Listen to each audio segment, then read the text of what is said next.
تخيل تعمل من 11000 جنيه ل 19000 جنيه في الشهر بمساعده شات جي بي تي. وانا مش بقول لك كده عشان تكمل الفيديو للاخر، بس والله الكلام ده مهم جدا وهيخليك فعليا تعمل فلوس ان شاء الله. ففي 5 دقايق بس هعرفك ازاي تعمل فلوس من شات جي بي تي البلس، لان العادي طلع عيني وجاب لي الضغط حرفيا بسبب انه محدود في الرسائل وعمل الصور وحاجات تانية كتير جدا. وانا عارف ان حد ممكن يسالني ويقول بس الاشتراك في البلس ب $20 شهريا وانا مش هقدر ادفع المبلغ ده. عشان كده هعرفك طريقه تخليك تقدر تشترك في اي منصه سواء شات جي بي تي او ميدجورني او حتى سبوتيفاي ونتفليكس ومنصات تانية كتير جدا بسعر كوبايه قهوه. وعشان بقى تعمل فلوس من شات جي بي تي ففي حرفيا الاف المجالات اللي ممكن تعمل منها فلوس، لكن هتكلم عن 3 مجالات بس وعليها طلب جامد جدا في السوق. واحده منهم انا قدرت اعمل منها فلوس شهريا بطريقه سهله جدا وبشغل 3 ساعات بس في اليوم، وقدرت اعمل فلوس زي دي كل شهر.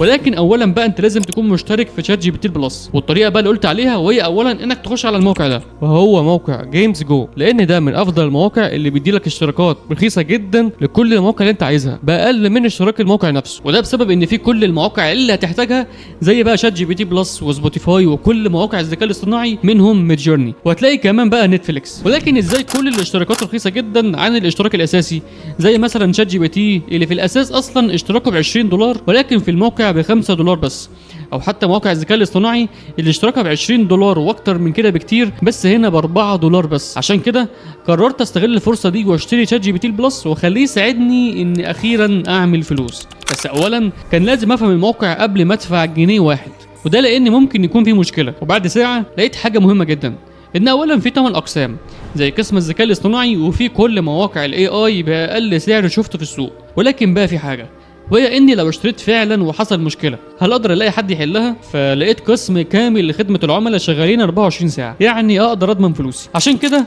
قررت في الاخر ان اشتري شات جي بي تي لاني عاوز اعمل فلوس، ولكن كمان لاني مش هلاقي سعر زي ده نهائيا. فضغطت عليه ولقيت ان اقدر اشترك لمده من 3 شهور ل 12 شهر، وال3 شهور ب $18 بدل من $60، يعني هقدر اوفر 2100 جنيه تقريبا. بس بقى لقيت حاجتين، وهي اكونت 6 افراد و3 افراد، يعني اقدر اشتري ايميل شات جي بي تي بيستعمله 6 اشخاص او 3 اشخاص. بس ساعتها بقى جه سؤال في دماغي ان ممكن حد يغير الباسورد وساعتها البس يا معلم. لكن لما بحثت شويه لقيت ان الموقع بيدي لك الباسورد، يعني مستحيل حد يغير الاكونت نهائيا. فاخترت 3 شهور واكونت 6 اشخاص، ورابط الموقع هتلاقيه في الوصف، وكمان في كود خصم جاهز عشان توفر فلوس اكتر من كده بكتير. بدل من كمان $18 هتلاقي مثلا نفسك تدفع $15 ولا حاجه، فانت وفرت فلوس اكتر من كده بكتير. كمان في كمان QR كود هتلاقيه على يمين الشاشه عشان تخش على طول على الموقع. ولكن كمان قبل ما ابدا ان انا اشتري عايز اقول لك ان انت ممكن تلاقي كمان هنا في ريفير اند ايرن، ودي عشان مثلا لو انت عملت انفيتيشن مثلا لاصحابك ولا حاجه هيقدر يجي لك 4 كريدت مجانيه، وكل ما تاخد اكتر ليهم كل ما يجي لك كريدت اكتر وتقدر انك تشتري على طول بالكريدت اللي معاك. فانت بس تعمل هنا انفيتيشن وتعمل هنا كوبي، او مثلا تحط هنا الايميل بتاع صاحبك تعمل كوبي وتبعت له الرابط بتاع الدخول، ولو مثلا هو دخل من على الرابط بتاعك هتاخد عليه 4 كريدت مجانيه. وبدات احط بقى بيانات الفيزا، واخيرا اشتريت الايميل. دخلت على اشتراكاتي ولقيت هنا الاسم والباسورد، نسخت الايميل والباسورد وحطيته في شات جي بي تي. ولكن بقى كان في مشكله، او من التوتر انا كنت بحسبها مشكله، وهو رمز التاكيد. انا ما كنتش عارف الصراحه اعمل ايه ساعتها. بس لما دخلت الموقع لقيت ان تحت الباسورد في كلمه جيت لينك، ولما ضغطت عليها ضغطت على كلمه نعم وجالي الكود وحطيته في شات جي بي تي والايميل اشتغل معايا. فيلا بقى اعرفك ازاي تعمل فلوس من شات جي بي تي البلس. اول طريقه تعمل منها فلوس وحرفيا اتكلمت عليها في كل فيديوهاتي، وهي صناعه المحتوى. في ناس كتير جدا بتعمل منه فلوس كل شهر، وعشان بقى تقدر تعمل فلوس من صناعه المحتوى لازم تلاقي مجال كويس تنزل عنه. فهقول لك على ستايل واحد بس هيخليك تعمل مشاهده كويسه جدا في كل فيديو، وهو ستيك مان، لان كل فيديو عنه بيوصل لمشاهدات كويسه جدا والقنوات اصلا بتكون لسه معموله. والستايل ده ممكن تخليه محتوى ديني او بيزنس او اي محتوى انت عايزه.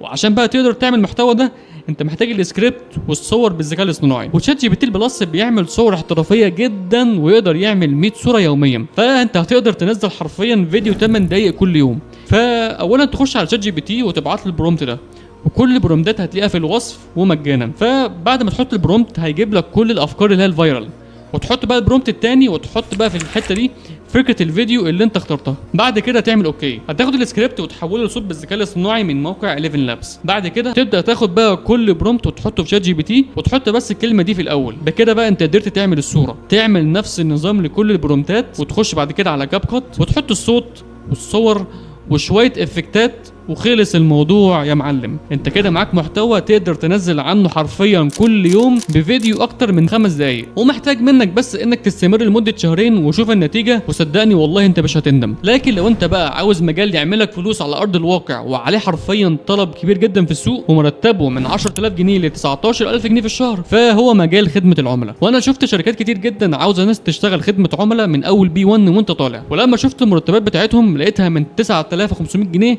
لحد 18 و 19000 جنيه. وفي تعليق بيقول انا اللغه بتاعتي ضعيفه جدا ومش عارف ازاي احسنها. عشان كده بقى قلت لك ان شات جي بي تي البلس هيغير حياتك حرفيا، لانك تقدر تتكلم معاه محادثات صوتيه يوميا. Hey شات جي بي تي, how are you doing?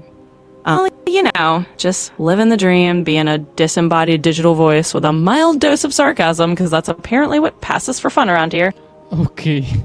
I wanted to speak with you to increase my language from A2 to B1 or B2. okay so وده هيخلي الليفل بتاعك يتطور بسرعه، لان بقى انك تدرس الانجليزي بالطريقه المعتاده سيئه جدا. عشان كده لو انت اتكلمت معاه كل يوم لمده ربع ساعه، فبعد تقريبا شهرين انت قدرت تتكلم بمجموع 15 ساعه، وساعتها بقى شوف اللغه بتاعتك بقت عامله ازاي. صدقني حرام عليك انك تضيع كل المجالات دي من ايدك، وانا عارف انك عندك اهداف واحلام تانية، لكن دي هتساعدك توصل لحلمك. فبالتوفيق وباذن الله توصل للي انت بتحلم بيه. ما تنساش اللايك والاشتراك لانه الصراحه بيساعدني جدا، وشكرا على المشاهده وسلام.